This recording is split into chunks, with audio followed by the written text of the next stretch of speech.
Friend we are discussing about the vision के हम 5 question जो हम डिस्कस करते हैं उसी सीरीज़ को हम आगे बढ़ाते हैं। पहला क्वेश्चन आपसे पूछा जा रहा है। पहला क्वेश्चन आपके सामने, which of the following best describe the debt for the nature swap. आपसे पूछा जा रहा है what do you mean by the debt for the nature swap. अभी न्यूज़ में हुआ करता था what the definition of it. Just a second. पहला ऑप्शन आपके सामने एक अरेंजमेंट है जहाँ पे developed country with an emission reduction commitment to implement the emission reduction project in developing country. मतलब एक टाइप से अरेंजमेंट है जहाँ पे डेवलप्ड कंट्री जो है कोशिश करती है एमिशन रिडक्शन जो उनको एक क्रेडिट देना होता है, सबमिट करना होता है अपने नेशनल टारगेट के प्रति, तो वो डेवलपिंग कंट्री में जाके एमिशन रिडक्शन करती है प्लांट वगैरह लगा के या फिर डेवलपमेंट ऐसे प्रोजेक्ट लगा के जो ग्रीनरी से रिलेटेड हो। सेकंड देखें, क्या ये मैकेनिज्म है जिसमें डेवलपिंग कंट्री डेट को कम करती है। It is a mechanism to reduce a developing countries debt in exchange for the commitment to protect nature. Third अगर हम देखें, क्या ये एक प्रोसेस है जहाँ पे म्यूचुअल बाइंग होती है और सेलिंग होती है permit and credit to emit the green debt is related to the greenhouse gases. Number fourth अगर हम देखें, क्या एक मैकेनिज्म है जहाँ पे लो कॉस्ट लोन को अलाउ किया जाता है किस चीज़ के लिए, फॉर द कॉरपोरेट सेक्टर के लिए, किसके एक्सचेंज में, तो एमिशन रिडक्शन कमिटमेंट के related. I again repeat the question बहुत अच्छा पूछा गया। Debt for nature swap sometime news में है, तो आपसे पूछा जा रहा है कौन सी इसमें से स्टेटमेंट सही है। पहली स्टेटमेंट आपसे पूछा जा रहा था कि क्या एक अरेंजमेंट है जहाँ पे एमिशन रिडक्शन कमिटमेंट को फुलफिल करने के लिए डेवलपिंग कंट्री में प्लांट लगाए जाते हैं।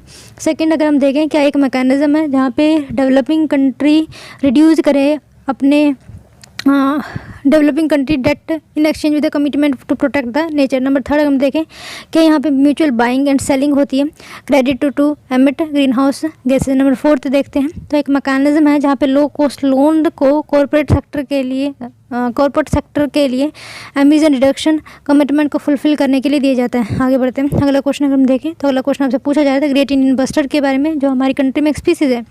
First option, it is one of the heaviest flying bird in the world. मतलब ये क्या है कि हैवीएस्ट फ्लाइंग बर्ड है हमारे पूरे वर्ल्ड के अंदर। सेकंड देखते हैं कि इसको क्या क्रिटिकली इंडेंजर्ड की कैटेगरी में आईयूसीएन की रेड लिस्ट के हिसाब से कैटेगराइज किया गया। नंबर थर्ड देखते हैं, लार्जेस्ट कंसंट्रेशन जो जीआईबी मतलब ग्रेट इंडियन बस्टर्ड की है वो गुजरात के अंदर पाई जाती है। तो आपसे पूछा जा रहा है क्या ये गुजरात के अंदर पाई जाती है, तो आपका ऑप्शन है first third second, first and third, first second third. Again repeat the question actually great Indian bustard के बारे में है। क्या ये हाईएस्ट फ्लाइंग बर्ड है वर्ल्ड के अंदर, इसको जो क्या क्रिटिकली इंडेंजर्ड स्पीसीज का आईयूसीएन रेड लिस्ट के ऊपर टैग मिला हुआ है।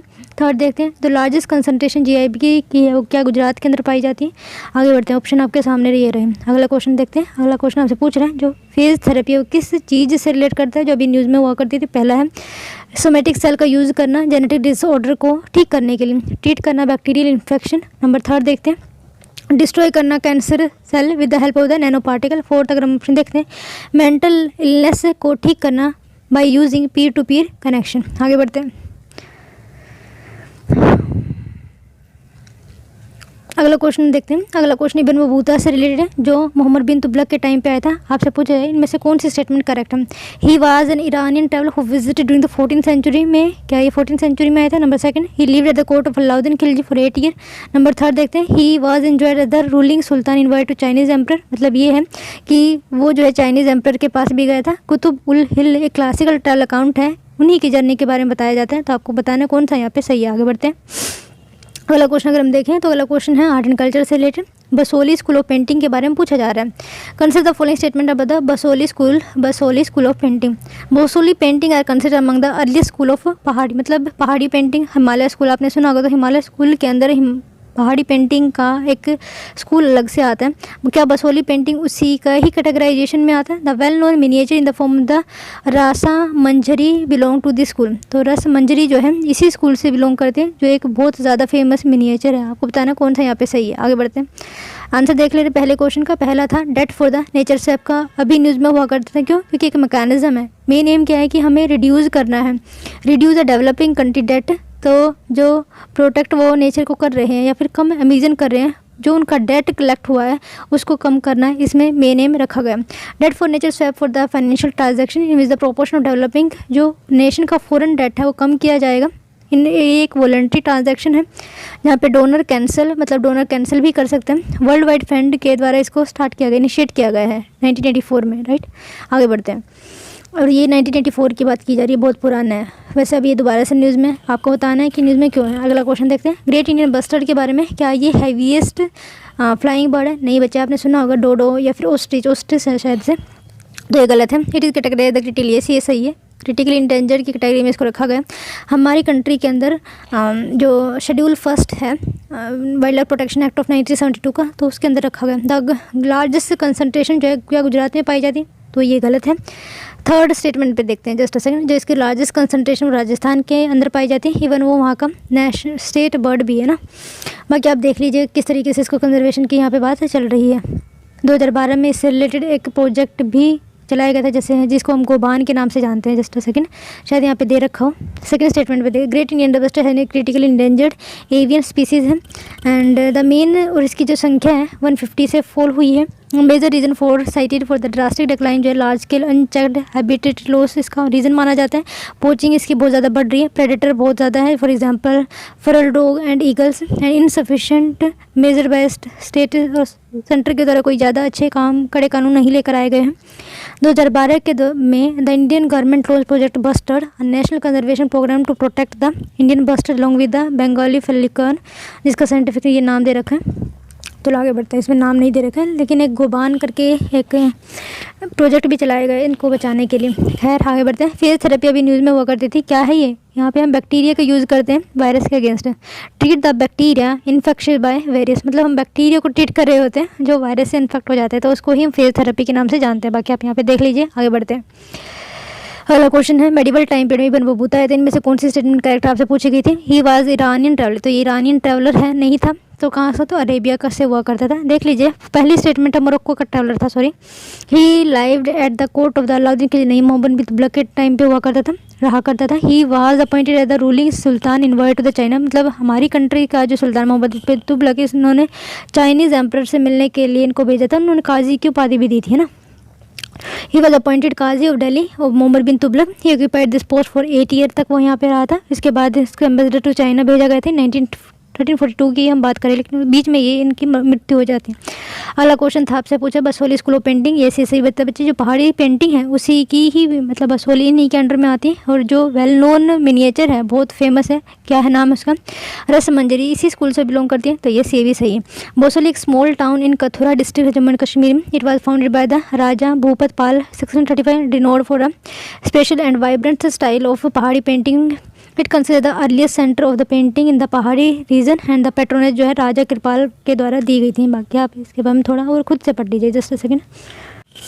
ओके बच्चे, जो ये इनिशिएटिव है सिक्योर का 2022 का, daily UPSC mines answer writing 23 दिसंबर 2021 का हम यहाँ पे डिस्कस करें। पहला क्वेश्चन आपसे पूछा जाए जनरल स्टडी फर्स्ट में। फर्स्ट क्वेश्चन आपके सामने, trace the development of the sculpture in ancient and medieval India, was reason the influence behind the sculpture art examine. तो मतलब आपसे पूछा जा रहा है यहाँ पे किस तरीके से डेवलपमेंट हुआ था स्कल्पचर का एंशिएंट एंड मेडिवल टाइम में। सी आइए ज्ञानपीठ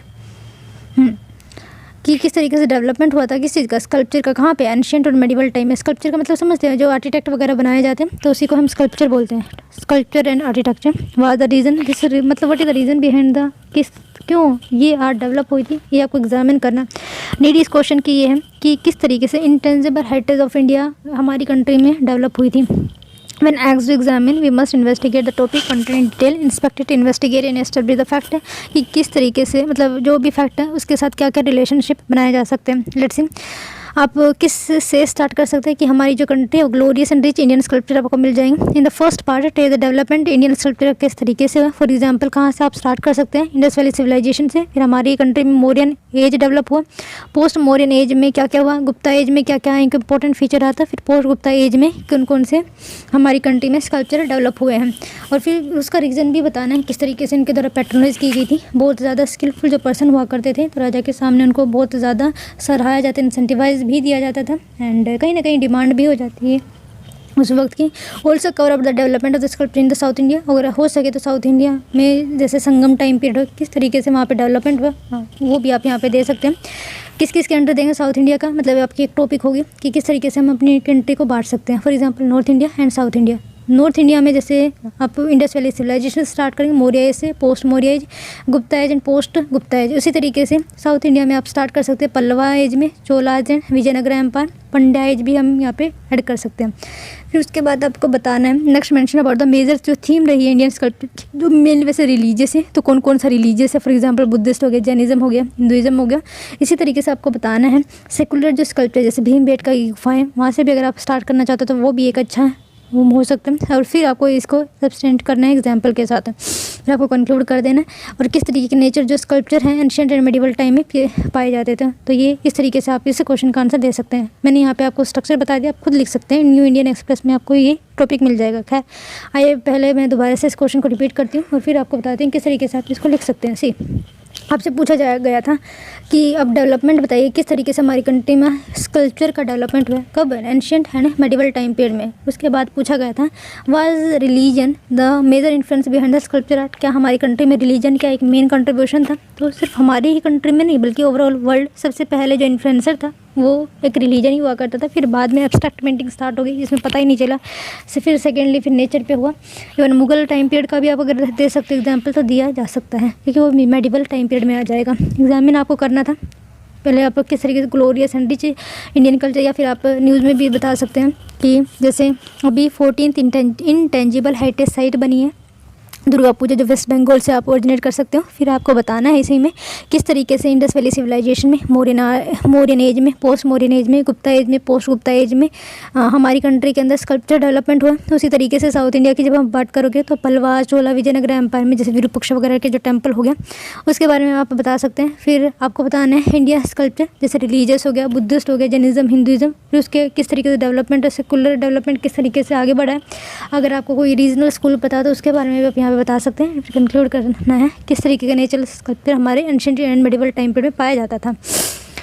आगे बढ़ते हैं, अगला क्वेश्चन आपसे पूछा जा रहा है प्रधानमंत्री किसान सम्मान निधि पीएम किसान योजना की बेसिकली बात की जा रहा है जो 2019 के लास्ट में लॉन्च की गई थी, लेकिन इसको अडॉप्ट जो है फरवरी 2019 से किया गया था, है ना, फरवरी 2019। लेकिन इसको जो एडॉप्शन है बिल्कुल सही बोला मैंने। Pradhan Mantri Kisan Samman Nidhi was the tectonic shift in the nature of the government support to the farmer in evaluated its performance. See कुछ नहीं करना, पीएम किसान निधि में क्या क्या इसने अच्छा काम किया है उसके बारे में आप यहाँ पे लिख सकते हैं एंड इसकी परफॉर्मेंस को इवेलुएट करना है। Let's see the wait for the 10th फिलहाल जो है 10th इंस्टॉलमेंट अभी देनी है फार्मर को, तो इस वजह से न्यूज़ में the wait for the 10th instalment of the farmer under PM Kisan Yojana is about to and. और उन्होंने बोल दिया है कि अभी इनके जो पैसे हैं कब रिलीज़ किए जाएंगे, है ना। On January 1 PM Modi will also interact with the farmer, video conferencing के थ्रू वो बात करेंगे। इवेलुएट क्या करना है, पीएम किसान ने किस तरीके से काम किया है, क्या उसके टारगेट हुआ करते, क्या उन टारगेट या उन ऑब्जेक्टिव को उनके द्वारा अचीव किया गया या नहीं किया गया था। इसमें आपको पता होगा पूरे साल में 3 इंस्टॉलमेंट के थ्रू 3-3 हज़ार रुपये दिए 6,000 रुपये दिए जाते हैं पूरे साल में, और 3 इंस्टॉलमेंट भी 2-2 हज़ार रुपये एक इंस्टॉलमेंट में दिए जाते हैं। अभी इसकी 10वीं इंस्टॉलमेंट अभी दिए जाने की बात किया जा रहा है। When you asked to evaluate you have to pass a sound judgement about the truth of the given statement the question. ठीक है, लेट्स सी। पहली बात तो आप पीएम किसान योजना का ऑब्जेक्टिव लिखेंगे, फिर आप ब्रीफ में डिस्कस कर सकते हैं कि PM what is the feature PM किसान में क्या है। नेक्स्ट आप मेंशन करोगे कि किस तरीके से इसने लिक्विडिटी अमंग द फार्मर बढ़ाई है, help them across to cash in times of distress. फिर नेक्स्ट मेंशन करोगे इसकी क्या लिमिटेशन, क्योंकि जो बिग फार्मर है जिनको इवन अवेयरनेस है वही इसको अवेल कर सकते हैं, जिसके पास अकाउंट है वो भी एक इम्पॉर्टेंट फीचर है, वही इनको अवेल कर पाएंगे। तो कुछ इसके जो बैकवर्डनेस है वो लिमिटेशन है वो बता सकते हैं।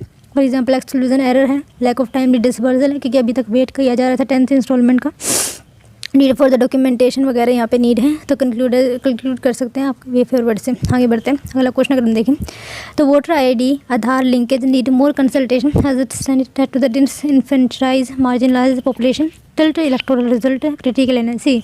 अभी न्यूज़ में क्यों है, क्योंकि जो इलेक्टोरल जो अभी क्या कहते हैं उसको, इलेक्शन के जो इलेक्टोरल कार्ड हैं उनमें बोला जा रहा है कि उसको ऑथेंटिकेट करने के लिए आधार से उसको लिंक कर देना चाहिए, ताकि जो बोगस आइडेंटिटी कार्ड है, वोटर आईडी कार्ड है, उनको हटाया जा सके। इस वजह से न्यूज़ में है। लेट्स सी आगे again repeat the question, voter ID card linkage needed more consultation, मतलब कहीं ना कहीं पब्लिक कंसल्टेशन ज़्यादा रिक्वायर्ड है, एनजीओ की कंसल्ट करें, हमारी जो पब्लिक है आम जनता इसके ऊपर डिस्कस किया ऐसा होना चाहिए नहीं होना चाहिए।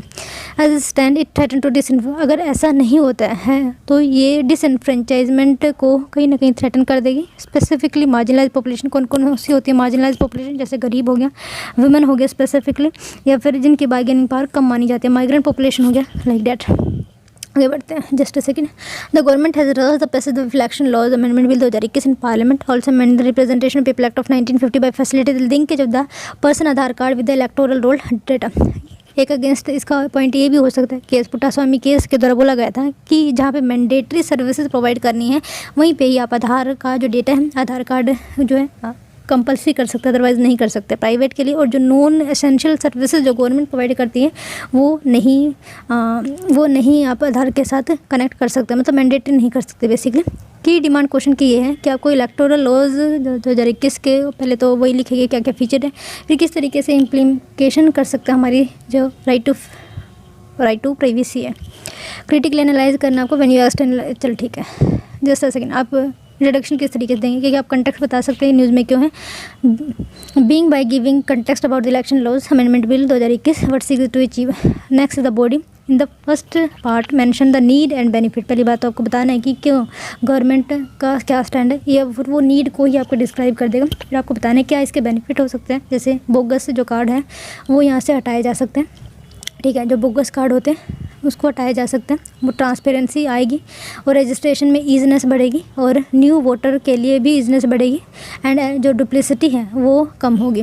नेक्स्ट आपको बताना है क्या इसके लिमिटेशंस है, फॉर एग्जांपल डिसएनफ्रेंचाइजमेंट हो सकते हैं, प्रोसीजर कंसर्न यहाँ पे है, अंडरमाइनिंग द वॉलंटरली प्रीमाइज, जैसे बोला गया था कि हमें आधार को वॉलंटरली ही यूज़ करना है, बर्डन ऑफ प्रूफ जो है वो एक पर्सन के ऊपर है, political profiling and beyond the stated welfare purpose of the Aadhaar act. फिर कंक्लूड कर देना किस तरीके से आप इसको एड्रेस कर सकते हैं। वे फॉरवर्ड में यही आएगा, किस तरीके से आप ज़्यादा से ज़्यादा पब्लिक कंसल्टेशन होना चाहिए, एनजीओज़ की उनकी राय पूछनी चाहिए, और किस तरीके से हम अदर कार्ड, जैसे ज़रूरी नहीं है सिर्फ आधार कार्ड, अदर जो गवर्नमेंट का जैसे पैन कार्ड हो गया या फिर अदर जो आइडेंटिटी कार्ड है वो भी कहीं अगर बोगसनेस को हटाना है तो उसको यूज़ किया जाए ना। आगे बढ़ते हैं, सेमीकंडक्टर। आगे बढ़ते हैं, इंडियन का सेमीकंडक्टर मिशन आपको पता होना चाहिए। हमारी कंट्री में एक नैनो टेक्नोलॉजी से मिशन चला जो 2014 में CFR राव इसके इनिशिएटर माने जाते हैं, फादर माने जाते हैं बेसिकली। उसी तरीके से सेमीकंडक्टर मिशन अभी न्यूज़ में है क्योंकि ताइवान की कंपनी के साथ हमने अब समझौता किया। लेट्स सी, इंडिया का जो सेमीकंडक्टर मिशन है वो एक वेलकम एक्नॉलेजमेंट है, स्ट्रेटेजी सिग्निफिकेंस है इंटीग्रेटेड सर्किट को बनाने के लिए हमारी मॉडर्न इकोनॉमी के। सी सेमीकंडक्टर जो है हमारे हर एक काम में, जैसे हमारा मोबाइल फ़ोन हो गया, टैबलेट हो गया, लैपटॉप हो गया, उसी तरीके से फॉर एग्ज़ाम्पल कंप्यूटर हो गया, पेन ड्राइव, मतलब जितने भी हम ICT के हार्डवेयर यूज़ करते हैं उसमें सेमीकंडक्टर जो है यूज़ होता है। फॉर एग्जाम्पल वन कैलकुलेटर भी हो सकता है। Indian semiconductor mission advances acknowledge, तो what is the strategic intake, किस तरीके से मॉडर्न इकोनॉमी जो उसका स्ट्रक्चर उसमें चेंज करने के लिए जो सेमीकंडक्टर मिशन है वो एक इंपॉर्टेंट रोल प्ले कर सकता है। पहली बात तो आपको सेमीकंडक्टर मिशन के बारे में ही पता होना चाहिए। लेट्स सी न्यूज़ में क्यों है। Union cabinet on Wednesday approved 76,000 crore scheme to boost semiconductor and display manufacturing in the country, taking the total amount incentive is announced by the elections electoral to 2.30 lakh crore. A government statement said की demand इस question की क्या है, to write about the Indian semiconductor mission, उसकी क्या significance है ना, उसकी तरीके से चलो डिस्कस करना है आपको। इंट्रोडक्शन किस तरीके से, beginning by the aim and objective of the semiconductor mission. Second body में क्या लिखोगे, फर्स्ट पार्ट में आपको पता होना चाहिए क्या क्या सेमीकंडक्टर के एप्लीकेशन है और क्या इसकी शॉर्टेज के क्या रीज़न है। पहली बात है बहुत कम मिलता है हमारी, ये एक इसका नेगेटिव पॉइंट है। और application you know very well, जितने भी हमारे इलेक्ट्रिकल अप्लायंसेज वहाँ पे सेमीकंडक्टर का यूज़ होता है। नेक्स्ट आपको बताना है क्या सेलिएंट फीचर है इंडियन सेमीकंडक्टर मिशन के और किस तरीके से ये सेल्फ सफिशिएंसी को अचीव करने में हेल्प कर सकते हैं। नेक्स्ट आपको बताना है क्या लिमिटेशन है इसकी और किस तरीके से हम इसको ओवरकम किया जा सकता है। नेक्स्ट ओवरकम किस तरीके से कर सकते हैं, अगर शॉर्टेज की है, कमी है, तो ऐसी कंट्री के साथ बायलैटरल टाइज बढ़ा देना चाहिए जो सेमीकंडक्टर हमारी कंट्री में लेकर आ सके ना। नेक्स्ट क्वेश्चन पे चलते हैं, climate change bringing multiple different change in different region, you know very well. Climate change की वजह से जो है एक डिफरेंट चेंज आ रहा है हमारे डिफरेंट रीजन में। आपसे पूछा जा रहा है which will increase with the further warming, और जो चेंज आ रहे हैं उनकी वजह से भी हमारी धरती जो है उसका जो तापमान है वो बढ़ता जा रहा है। आपको इलस्ट्रेट करना, एग्जाम्पल देना basically. Just a second, beginning by definition of the climate change. जो एवरेज धरती है धरती का वो बढ़ रहा है, यही डेफिनेशन है क्लाइमेट चेंज की। Right about the various impact, किस तरीके क्लाइमेट चेंज के वेरियस सीजन से, जैसे आपकी वाटर साइकिल होगी। पहली बात तो रेनफॉल है पैटर्न पे चेंज हो रहा है, कोस्टल एरियाज में चेंज हो रहा है, सी लेवल जो है बढ़ रहा है, मेल्टिंग हो रही है आइस का, ये आइस शीट जो है वो भी मेल्ट हो रही है, जिसकी वजह से ओशन का जो मेराइन हीट वेव है वहाँ पे बढ़ रही है। मतलब सिर्फ और सिर्फ हमारी टेरेस्ट्रियल पे ही नहीं बल्कि ओशन में भी जो हीट वेव आती है वो भी बढ़ी जा रही है। और एसिडिफिकेशन, ओशन एसिडिफिकेशन हो रहा है, ऑक्सीजन जो लेवल है वो कम हो रहा है पानी के अंदर, इवन ओशन, तो वहाँ पे जो डाइवर्सिटी है वो खतरे में है। फिर आपको बताना है कि cite statistic to substantiate your point. ठीक है भाई, फिर आपको यहाँ पे थोड़ा सा डेटा प्रोवाइड जरूर करना पड़ेगा, क्योंकि इन्वायरमेंट का क्वेश्चन विदाउट डेटा ये काम नहीं कर सकते। Next, write about the urgent step, किस तरीके से लिए जा सकते हैं क्लाइमेट चेंज को। तो आप SDG का एक गोल ले सकते हैं, किस तरीके कार्बन एमिशन को कम किया जा सकता है। तो जो भी रीज़न है, किस तरीके से हम जो एसिडिफिकेशन हो रहा है, जैसे SO2 NO2 को कम कर सकते हैं, जैसे पावर थर्मल प्लांट है उसको हम चेंज कर सकते हैं, रिन्यूएबल एनर्जी जैसे सोलर अलायंस वगैरह हो गया ना। आगे बढ़ते हैं। National action plan on climate change NAPCC adopt climate strategy that illustrate both development agenda as well as climate change. हमारी कंट्री में जो है NAPCC मतलब national action plan climate change से लड़ने के लिए 8 इसमें मिशन लेके आए, जैसे सोलर मिशन हो गया, हिमालयन मिशन हो गया, हिमालय हैबिटेट मिशन हो गया, ग्रीन एनर्जी मिशन हो गया, ये कुछ 8 मिशन लेकर आए गए थे। क्वेश्चन आपसे पूछ रहे हैं national action plan climate change climate strategy जो कंसिडर करता है both development agenda as well as the climate change, तो वो दोनों ही एजेंडा पे काम करता है। फॉर एग्जांपल डेवलपमेंट एजेंडा भी है और यहाँ पे क्लाइमेट चेंज भी है। आपको यहाँ पे इलस्ट्रेट करना है, कुछ नहीं करना, आपको NAPCC पता होना चाहिए, तभी आप इस क्वेश्चन का आंसर दे पाओगे। और लेट्स सी अगेन से right about, just a second, आप स्टार्ट कैसे कर सकते हैं। NPAC कब लेकर आया गया था, क्या इसके ऑब्जेक्टिव थे। फिर आपको 8 पार्ट जो NPC मतलब जो भी 8 मिशन है उसको लिखना है, और आपको उसको 2 हिस्सों में कैटेगराइज करना है, जो डेवलपमेंटल भी है और क्लाइमेट चेंज में लड़ने के लिए भी हेल्प करेगा। Write about 8 part of NPC which are estimated aimed at ensuring both development and combat climate crisis. Cite example to substantiate, किस तरीके से आप इसको अचीव कर सकते हैं। हिंट, जैसे for example national solar mission है जिसका एम ये है कि हमारी कंट्री में एनर्जी सिक्योरिटी होनी चाहिए, क्लीन एनर्जी होनी। फिर आपको लिखना है क्या इसका लिमिटेशन, किस तरीके से मतलब ये अभी तक हम अच्छी तरीके से इसको इम्प्लीमेंट नहीं कर पाए, वो लिखना है। फिर कंक्लूड कर देना है वे फॉरवर्ड के साथ, किस तरीके से आप इसको आगे लेके ज्ञान से हम कोऑर्डिनेट कर सकते हैं। ज्ञान जो इम्प्लीमेंटेशन अच्छा होना चाहिए, इसी तरीके से अवेयरनेस क्रिएट किए जानी चाहिए, कुछ ऐसे इसके सोल्यूशन है तो वो दिया जा सकता है। अगले क्वेश्चन पे चलते हैं। अगला क्वेश्चन हम देखें तो ये पूछ रहे हैं there is a price to pay for speaking the truth and many times honest civil servant are target for the speaking truth to those in power. Discuss see कुछ नहीं है यहाँ पे, क्वेश्चन तो नहीं है, क्वेश्चन अच्छा है वैसे तो। There is a price to pay speaking the truth, जब आप सच बोलते हैं तो उसका कहीं ना कहीं कुछ प्राइस होता है ना। और मैनी टाइम जो ऑनेस्ट सिविल सर्वेंट है वो ज़्यादातर टारगेट किए जाते हैं, जो बारे में होता है स्पेसिफिकली आपको उसके बारे में डिस्कस करना है। डिस्कस कैसे, पहले फिर इंट्रोडक्शन देनी है। तो क्या इंपॉर्टेंस है स्पीकिंग ट्रूथ की, इसे आप अपने जो रिलीजियस टेक्स्ट है उसका भी एक एग्जांपल दे सकते हैं। बॉडी में क्या लिखूँ, with example mention how civil servant target for the speaking truth to those in power. For example उसकी वजह से ट्रांसफ़र हो जाता है, कई बार पनिशमेंट हो जाती है, पनिशमेंट हो जाती है। किस तरीके से पनिशमेंट, जैसे पोस्टिंग हो गया, उनको थ्रेट मिलना स्टार्ट हो जाते हैं, उनकी सस्पेंशन भी हो जाती है। एक छोटा मोटा केस किसी और ने किया तो आपके ऊपर ला दिया जाता है। तो कुछ इस तरीके के जो सिविल सर्वेंट को अगर वो सच बोलते हैं, स्पेसिफिकली पॉलिटिकल मास्टर से, बिजनेस मास्टर से, तो उनको ये पनिशमेंट देखनी पड़ सकती है। कई बार उनकी जो लाइफ है उन पर भी कहीं ना कहीं थ्रेट आ जाता है। फिर आपको बताना है मेंशन स्टेप कि इस तरीके से आप इसको प्रोटेक्ट कर सकते हैं और सेफ गार्ड के थ्रू। इसमें सिर्फ एजुकेशन, अवेयरनेस एंड पीपल सामने आना चाहिए, उनको ऐसे बंदे को चूज़ करना चाहिए, मतलब अपने पॉलिटिकल मास्टर अच्छे चूज़ करने चाहिए, बस ये इसका सोल्यूशन माना जा सकता है। ठीक है, तो कंक्लूजन मैंने बता दिया। Conclusion that truth is cover value of the country. तो ट्रूथ हमेशा से इंपॉर्टेंट है, आज ही नहीं है, लेकिन अर्लियर टाइम पे भी ट्रूथ की अपने की इंपॉर्टेंस हुआ करती थी। हमारे रिलीजियस स्क्रिप्चर भी बोलते हैं कि हमें ट्रूथ का कभी नहीं छोड़ना चाहिए, सच का साथ कभी नहीं छोड़ना चाहिए। अगर नहीं छोड़ते हैं तो आपको पाप लगेगा। तो कुछ इसी तरीके से आप इसको इलस्ट्रेट कर सकते हैं। By this we are not ending, but जो हमारा 21 दिसंबर के जो आंसर थे ना उसको मैं यहाँ पे डिस्कस दोबारा से करने वाली। थोड़ा लंबा हो सकता है सेशन, कोई बात नहीं, लंबा होगा तो कोई बात नहीं, आप देख लीजिए। ओके बेटे, 9 दिसंबर का कर ले रहे हैं क्योंकि अभी नहीं मिला है तो कोई बात नहीं। ओके ठीक है, इसका क्योंकि सोल्यूशन यहाँ पे सिनॉप्सिस कर दे रखे हैं, तो अब 9 दिसंबर का, 21 दिसंबर का मैं कल डिस्कस कर दूँगी ना। फिलहाल मेरे पास नेट भी नहीं अवेलेबल है। खैर पहले क्वेश्चन पे चलते हैं। Sangam literature not just a literary masterpiece but also valuable source of ancient Indian history. आपको कमेंट करना था यहाँ पे, तो किस तरीके से आप इस क्वेश्चन का आंसर दे सकते हैं। इसका जो सोर्स है तमिलनाडु की हिस्ट्री बुक है। और Sangam poetry is often identified with the Tamil centre such as Madurai Kanchi में लिखी गई थी। नोवेल 3 संगम मीटिंग हुई थी। पहली में ऐसा माना जाता है जो एंजल्स थे, देवतागण थे, उनके द्वारा इसको अटेंड किया गया था। दूसरी मीटिंग में 2 ही टेक्स्ट बचे रह गए थे। तीसरी मीटिंग में बहुत सारे 450 टेक्स्ट यहाँ पे लिखे गए थे। खैर ऐसा संगम क्वेश्चन पूछा क्या गया, क्वेश्चन है आपके सामने। संगम लिटरेचर जो है सिर्फ लिटरेरी मास्टरपीस नहीं है, बल्कि ये हमारी इंडियन हिस्ट्री के बारे में इंफॉर्मेशन देते हैं। ये आपसे पूछा जा रहा है। आपको संगम लिटरेचर के जो इंपॉर्टेंट फैसेट है उसको बताना। डायरेक्टली कमेंट आपको करना सिंपल। इंट्रोडक्शन किस तरीके से दिया जा सकता है। Writing about the 3 Tamil Sangam and the formation किस तरीके से इंडिया में हुआ। फर्स्ट पार्ट में आपको डिफाइन करना है क्या संगम टेक्स्ट का आइडियल क्या थे, रिचुअलिज्म क्या था, मिस्टिसिज्म एंड किस तरीके के टेल एंड वॉलर वहाँ पे मेंशन किए गए हैं। इसी तरीके से आपको फिर बताना है। Next write about the Sangam literature as a historical text. किस तरीके से इसमें हिस्ट्री के बारे में हमें इन्फॉर्मेशन मिलती है। They give information about king dynasties administration, मतलब किंग किस तरीके से थे, डायनेस्टीज किस तरीके से रूल किया करती थी। फॉर एग्जाम्पल चोलाज में आप यहाँ पे मेंशन कर सकते हैं। एडमिनिस्ट्रेशन के बारे में यहाँ पे इन्फॉर्मेशन मिलती है। टैक्सेस किस तरीके से लगाए जाते थे, ऐसा माना जाता है 1/6 यहाँ पे टैक्स हुआ करते थे। Through light on contemporary event और historical aspect show refine advanced nature of the literature. Use various Sangam text example to substantiate your point. Write few criticism किस तरीके से लिखा जा सकता है एंड कंक्लूड करना है। Let's see. Sangam age constitute an important chapter in the history of the south India according to the Tamil legend. 3 Sangam age रही है एंशियंट तमिलनाडु में, जिसको हम पंड्याज में ये हुई थी। बैकग्राउंड किस तरीके से। द फर्स्ट संगम एज जो है मदुरई में हुई थी एंड जो अगस्त्य ऋषि उसके द्वारा इसको अटेंड किया गया था। इसमें सेकेंड संगम एज जो है कडापुरम में ही हुई थी, लेकिन पंड्याज के अंडर में ही ये एरिया आता था। And the literary work had perished except सिर्फ एक ये जो आपका लिटरेरी वर्क है जैसे जिसको हम टोक पय्याम कहते हैं, ये एक एथिकल बुक है basically.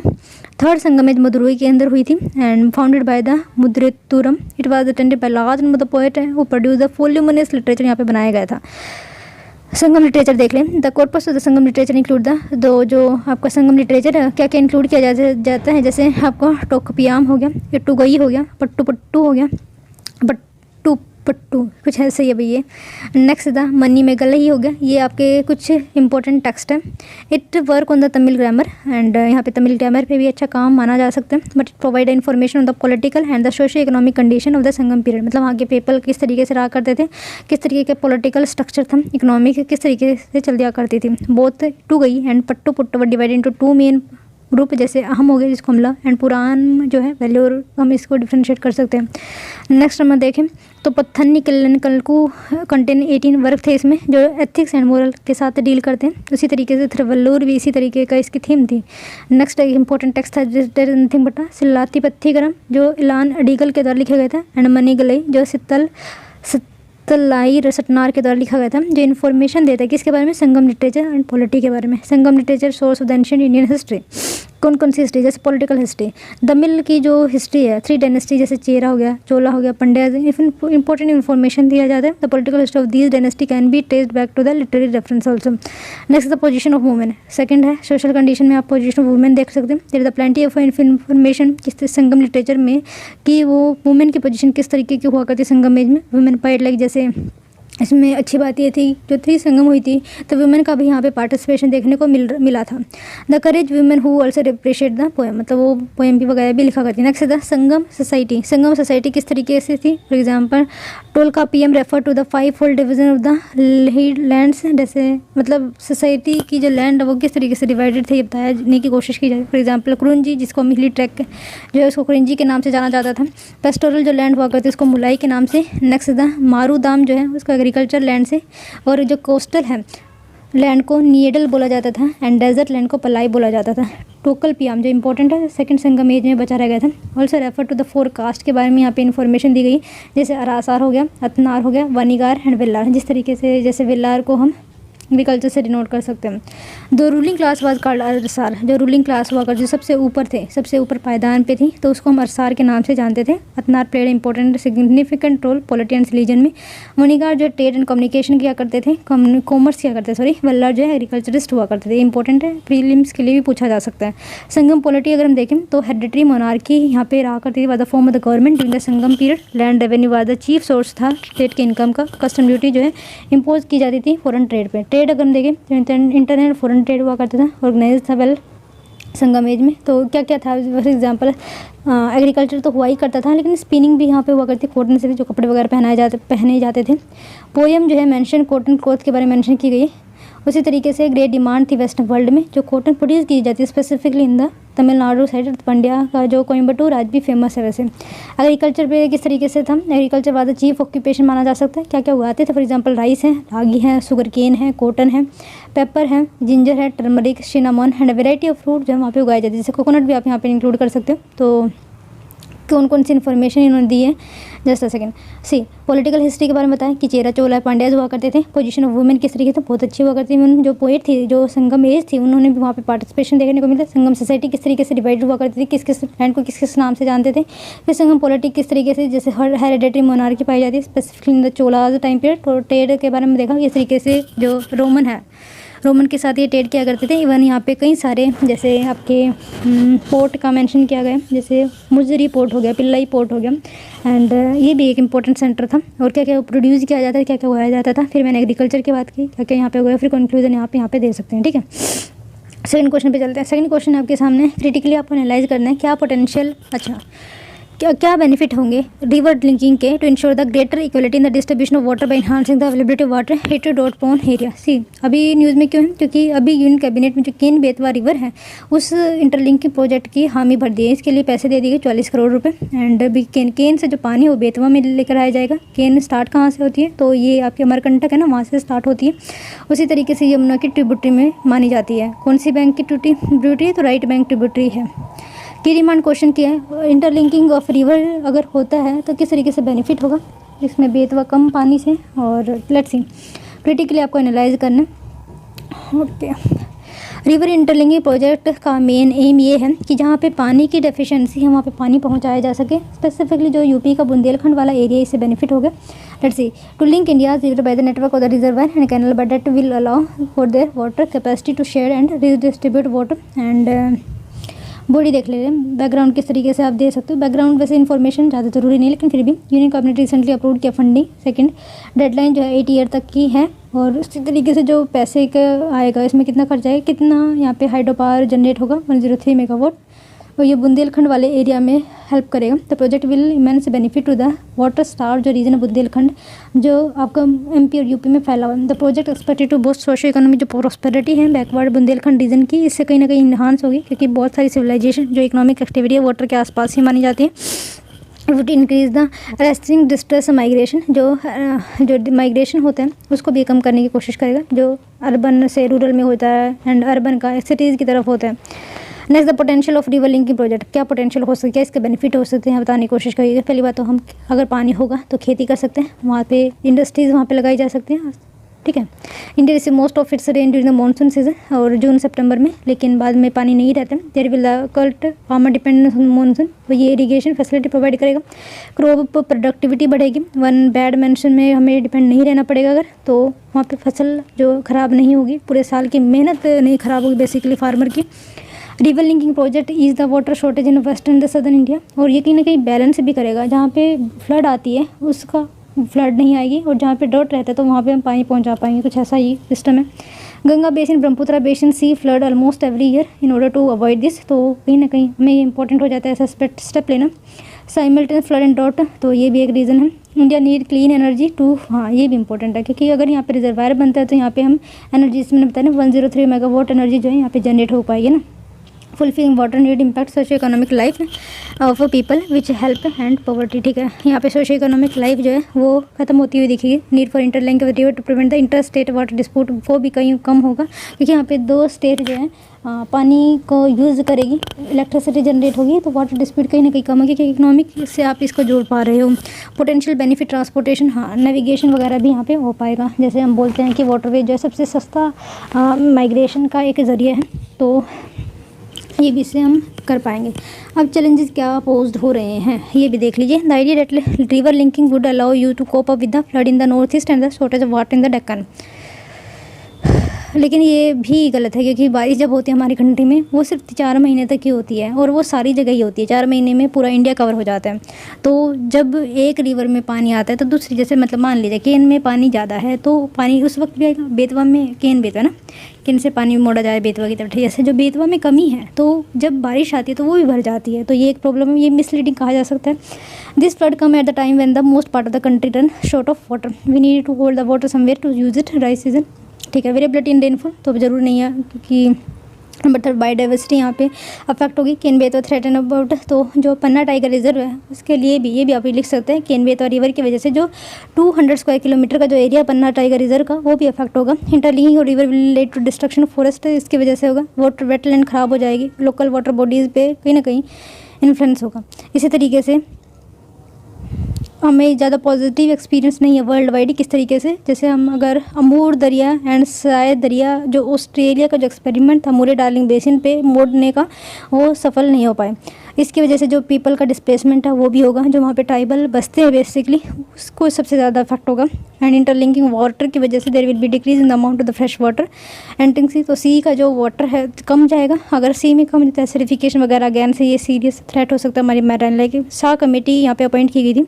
Drinking or river will affect natural supply of nutrient for agriculture land through curtailing flooding of downstream area. See, सा कमेटी के द्वारा रिकमेंड ये किया गया था कि अगर हम लिंकिंग कर देते हैं, जो डाउन ट्रोडन एरिया है जहाँ पे वो डेल्टा बनाती है, तो जो सिल्टेशन जाता है, जो न्यूट्रिएंट उसके थ्रू जाते हैं, तो वो नहीं मिल पाएंगे। तो इससे नेगेटिवली इफेक्ट होगा हमारा ये। तो 2 नेगेटिव इंपॉर्टेंट है कि एक तो ट्राइबल यहाँ से डिस्प्लेस हो जाएगी, पहली बात है। दूसरी सेकंड पॉइंट है कि एग्रीकल्चर के लिए जो सॉइल है उस पर इम्पैक्ट होगा। नंबर 3 पॉइंट ये है कि अगर हम वर्ल्ड एक्सपीरियंस से सीखें तो कहीं ना कहीं सक्सेसफुल नहीं है। तो वे फ्लोड किस तरीके से दिया जा सकता है। To look at the water strategic source for the development, ये आपको भी पता है, हमें भी पता है कि वाटर जो एक स्ट्रेटेजिक रिसोर्सेज है हमारे नेचर का डेवलपमेंट के लिए। इन्वायरमेंट जो है वन ऑफ द इशू बन चुका है अब। और बेस्ट प्रैक्टिस हमें चाइना एंड नेबरिंग कंट्री से करनी चाहिए। Best practice done by China and neighbouring country need to be looked upon, मतलब चाइना के द्वारा जो गुड प्रैक्टिस की गई हैं उनके ऊपर हमें देखने की ज़रूरत है। पर यहाँ पे बताया नहीं कि क्या उनके द्वारा अच्छी प्रैक्टिस की गई है। The biggest and cheapest most beginning for fast and the most decentralise storage option, जैसे ग्राउंड वाटर को इंक्रीज़ करना होगा, इस तरीके के ऑप्शन पे हमें फोकस करना चाहिए। फॉर एग्जांपल बुंदेलखंड का एरिया, जो वहाँ पे वाटर ग्राउंड वाटर की फॉर्म में स्टोरेज है ना, उसको हमें एक्सप्लॉइट करना चाहिए। ये एक ज़्यादा सस्टेनेबल ऑप्शन रहेगा, ज़्यादा पैसे भी इसमें यूज़ नहीं होंगे। Invest in water conservation, yes ये भी बात सही है बच्चे। मोस्ट एफिशिएंट इरिगेशन सिस्टम पे हमें पैसे खर्च करना चाहिए। रिसाइकलिंग करनी चाहिए वाटर की, अगर वेस्ट वहाँ प्रोड्यूस हो रहे हैं तो। मैंडेटरी इन्फोर्समेंट करना चाहिए रिवर पॉलिसी, नेशनल मेजर जो लिए गए हैं बेसिकली। एकुमुलेशन जो सिल्ट होता है ह्यूज क्वान्टिटी में, particularly by the Ganga and tributary, this river need to be desilted. अगर मतलब सिल्टेशन बहुत ज़्यादा बढ़ रहा है तो इनको डीसिल्टेशन करने की भी ज़रूरत है। इसी तरीके से जो बैंक पे प्लांटेशन करने की ज़रूरत है। एंड फॉरेस्ट कैचमेंट एरिया को रिस्टोर, जो वेस्ट वाटर इंडस्ट्री वगैरह वहाँ पे स्टॉप हो जानी चाहिए। नीड टू बी बिल्ट, मतलब हमें बिल्ट अपना रेशनल, तो ये आपको इंक्लूड करके आप लिख सकते हैं। तो ठीक है, तो 3rd क्वेश्चन पे चलते हैं। Unless the structural impediment specially with respect to the studies address the jeweller 2.0, इसको आपको इवेलुएट करना है। सी चलिए ये आप देख लेना बच्चे।